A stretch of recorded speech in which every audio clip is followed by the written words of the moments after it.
ದೈಹಿಕವಾಗಿ ಅಂಗವೈಕಲ್ಯ ಇದ್ದರೂ ಮಾನಸಿಕವಾಗಿ ಸದೃಢವಾಗಿದ್ದರೆ ಎಂತಹ ಕಠಿಣ ಕೆಲಸವನ್ನಾದರೂ ಸಾಧಿಸಬಹುದು ಎಂದು ಅನೇಕರು ತೋರಿಸಿಕೊಟ್ಟಿದ್ದಾರೆ. ಇಲ್ಲೊಬ್ಬ ನೇಕಾರ ಸಹ ನ್ಯೂನತೆಯನ್ನು ಬದಿಗುತ್ತಿ ಒಂಟಿ ಕಾಲಿನಲ್ಲೇ ಕೈಮಗದ 2 ಕಾಲ್ಪಡಿಗಳನ್ನು ತುಳಿಯುತ್ತಾ ಕಳೆದ 2 ದಶಕಗಳಿಂದ ಸೀರೆ ನೇಯುತ್ತಾ ಇಡೀ ಕುಟುಂಬ ನಿರ್ವಹಣೆ ಮಾಡುತ್ತಿದ್ದಾರೆ.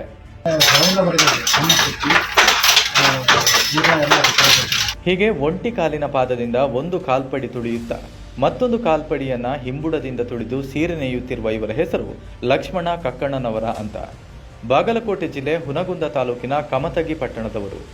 ಲಕ್ಷ್ಮಣ ಹುಟ್ಟು ಅಂಗವಿಕಲ. ಒಂದು ಕಾಲು ಶಕ್ತವಾಗಿದ್ದರೆ ಮತ್ತೊಂದು ಕಾಲು ಸಂಪೂರ್ಣ ಸ್ವಾಧೀನ ಕಳೆದುಕೊಂಡಿದೆ. ವಿಕಲಚೇತನರಿಗೆ ಅನುಕೂಲವಾಗುವ ಸುಲಭ ಕೆಲಸಗಳು ಯಾವುವೂ ಲಕ್ಷ್ಮಣನಿಗೆ ಸಿಗಲೇ ಇಲ್ಲ. ಇದರಿಂದ ಬದುಕಿನ ಬಂಡಿ ಸಾಗಿಸಲು ಅನಿವಾರ್ಯವಾಗಿ ವಂಶ ಪಾರಂಪರಿಕವಾಗಿ ಬಂದಿದ್ದ ನೇಕಾರಿಕೆ ವೃತ್ತಿಯನ್ನ ಆಯ್ಕೆ ಮಾಡಿಕೊಂಡಿದ್ದಾನೆ. ನಮ್ಮ ಅಣ್ತಂಬರು ಮತ್ತು ನಮ್ಮ ಅಣ್ಣನ ಹೆಣ್ಮಕ್ಳು ಮಕ್ಕಳು ಎಲ್ಲರೂ ನನಗೆ ಕೈ ಜೋಡಿಸಿ ನೇಗಿಯನ್ನು ಮುಂದುವರಿಸಿದ್ವಿ. ಆದರೆ ಈಗ ಏನೈತಪ್ಪ ಅಂತಂದ್ರೆ ರೇಷ್ಮೆ ನೂಲು ಮತ್ತು ಎಲ್ಲ ಕಚ್ಚಾ ನೂಲು ಭಾಳ ತುಟ್ಟಾಗಿದ್ದಕ್ಕೆ ಸಂಸಾರ ಜಗ್ಗಿಸ್ಕೊಳ್ಳೋದು ಭಾಳ ಕಷ್ಟಕರ ಇದೆ.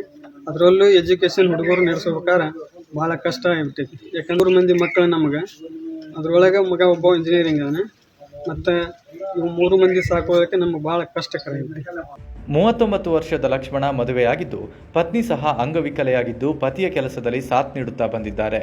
3 ಮಕ್ಕಳು ಇದ್ದು ಅಣ್ಣನ ಜೊತೆ ಕೂಡು ಕುಟುಂಬದಲ್ಲಿ ವಾಸವಾಗಿದ್ದಾರೆ. ಹೆಣ್ಮಕ್ಳು ಮತ್ತು ನಮ್ಮ ಹೆಣ್ಮಕ್ಳಾದ ಅವರು ಅಂಗವಿಕಲರು, ಮೂಲತಃ ಅವರು ಹುಟ್ಟು ಅಂಗವಿಕಲರು. ಹೀಗಾಗಿ ನಾವು ಗಂಡ ಹೆಂಡತಿ ಅಂಗವಿಕಲರು. ಮತ್ತು ನನ್ನ ಮಗ ಒಬ್ಬ second year 95% SLC PUC second year ಮಾಡ್ಯಾನ.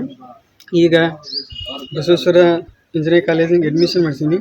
ಅಡ್ಮಿಷನ್ ಮಾಡಿಸ್ಬೇಕಾದ್ರೆ ನಾನು ಸಾಲ ಮಾಡಿ ಕ್ಯಾಶ್ ಅಡ್ಮಿಷನ್ ಮಾಡ್ಸೀನಿ.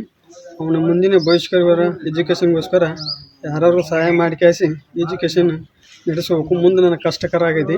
ನನ್ನ ಮೂಲತಃ ಉದ್ಯೋಗ ಆದ ನೇಕಾರಿಕೆನೂ ಭಾಳ ಕಷ್ಟಕರ ಐತಿ. ಮನೆ ನಿರ್ಮಿಸೋಕಂತೇಳಿ ನಾನು ಅರ್ಜಿ ಹಾಕಿದೆ. ಇವತ್ತಿಗೂ ಅವರು ಏನೂ ಬಂದಿಲ್ಲ. ಅದಕ್ಕೆ ಜವಳಿ ಇಲಾಖೆಯವರು ಅದನ್ನು ಸ್ವಲ್ಪ ಕ್ರಮ ತಗೋಬೇಕು. ಮತ್ತು ನಮ್ಮ ನೇಕಾರಿಕೆ ಒಳಗೆ ಭಾಳ ಕ್ಲಿಷ್ಟಕರ ಇದ್ದರಿಂದ ನಮ್ಮ ನೇಕಾರಿಕೆ ಒಂದು ಸಹಾಯ ಮಾಡ್ಬೇಕಂತೇಳಿ ನಾನು ಕೇಳ್ತೀನಿ. ಇನ್ನು ಲಕ್ಷ್ಮಣ ಕ್ರೀಡಾಪಟು ಸಹ ಹೌದು. ಅನೇಕ ರಾಜ್ಯ ಮತ್ತು ರಾಷ್ಟ್ರಮಟ್ಟದ ಅಂಗವಿಕಲ ಕ್ರೀಡಾಕೂಟದಲ್ಲಿ ಭಾಗವಹಿಸಿದ್ದೂ ಇದೆ. 3 ಮಕ್ಕಳಲ್ಲಿ ಹಿರಿಯ ಪುತ್ರನನ್ನ ಇಂಜಿನಿಯರಿಂಗ್ ಓದಿಸುತ್ತಿದ್ದಾನೆ. ಆದರೆ ಇತ್ತೀಚಿನ ದಿನಗಳಲ್ಲಿ ನೇಕಾರಿಕೆ ಮಾಡುವುದು ಬಹಳ ಕಷ್ಟವಾಗಿದೆ. ಕಚ್ಚಾ ವಸ್ತುಗಳ ಬೆಲೆ ಗಗನಮುಖಿಯಾಗಿದ್ದು ಸಂಕಷ್ಟ ಎದುರಿಸುವಂತಾಗಿದೆ. ಅಲ್ಲದೆ ಸರ್ಕಾರದ ಯೋಜನೆಗೆ ಅರ್ಹನಿದ್ದು ನೆತ್ತಿಗೊಂದು ಸೂರು ಕಟ್ಟಿಕೊಳ್ಳಲು ಜವಳಿ ಇಲಾಖೆಗೆ ಅರ್ಜಿ ಸಲ್ಲಿಸಿ 3 ವರ್ಷ ಕಳೆದರೂ ಇವರಿಗೆ ಧನ ಸಹಾಯ ಸಿಕ್ಕಿಲ್ಲ. ಇವತ್ತು ನೋಡಿ ನಮ್ಗೆ ಜೀವನ ಭಾಳ ಕೆಟ್ಟ ಅನಿಸ್ಬಿಡುತ್ತೆ. ಜೀವನ ಇದಕ್ಕೇನು ನೇಕಾರ ಪರಿಸ್ಥಿತಿ ಅನ್ನುವಂಥದ್ದು ಸಮಸ್ಯೆ ಏನೂ ಇತ್ಯರ್ಥ ಆಗಲಾರ್ದಂಗೆ ಆಗಿಬಿಡುತ್ತೆ. ಅದಕ್ಕೆ ದಯಮಾಡಿ ಇವ್ರನ್ನ ಸ್ವಲ್ಪ ಎದುರಾಗರ ಏನೋ ಒಂದು ಅನುದಾನ ಆಗಲಿ, ಅವರಿಗೆ ಇರಾಕೋ ಮನೆ ಸರಿಯಾಗಿಲ್ಲ ಮತ್ತು ಅವ್ರದ್ದು ಎಜುಕೇಷನ್ ಕೊಡೋಕ್ಕೂ ಸ್ವಲ್ಪ ಸಮಸ್ಯೆ ಆಗಿಬಿಡುತ್ತೆ. ಅದಕ್ಕೆ ಸರ್ಕಾರಕ್ಕೂ ಸ್ಪಂದನ ಕೊಟ್ಟು ಅನುಕೂಲ ಮಾಡಿಕೊಟ್ರಪ್ಪ ಅನುಕೂಲ ಆಗ್ತೈತಿ. ಅವರಲ್ಲಿ ಕಳಕಳಿಯಿಂದ ಕೇಳೋದು ವಿನಂತಿ ಇದು ಒಂದೇ ನಮ್ಮದು. ಅದಕ್ಕೆ ಇದನ್ನು ಸ್ವಲ್ಪ ಸರ್ಕಾರ ಇವ್ರ ಬಗ್ಗೆ ಅನುಕಂಪ ತೋರಿದ್ರೆ ಚಲೋ ಆಗ್ತೈತೆ ಅಂತ ನಮ್ಮಲ್ಲಿ ವಿನಂತಿ. ಶಿಕ್ಷಣವನ್ನು ಕಲ್ತಿದ್ದಾರೆ ಅವರು ಮಾವಂದಿರು.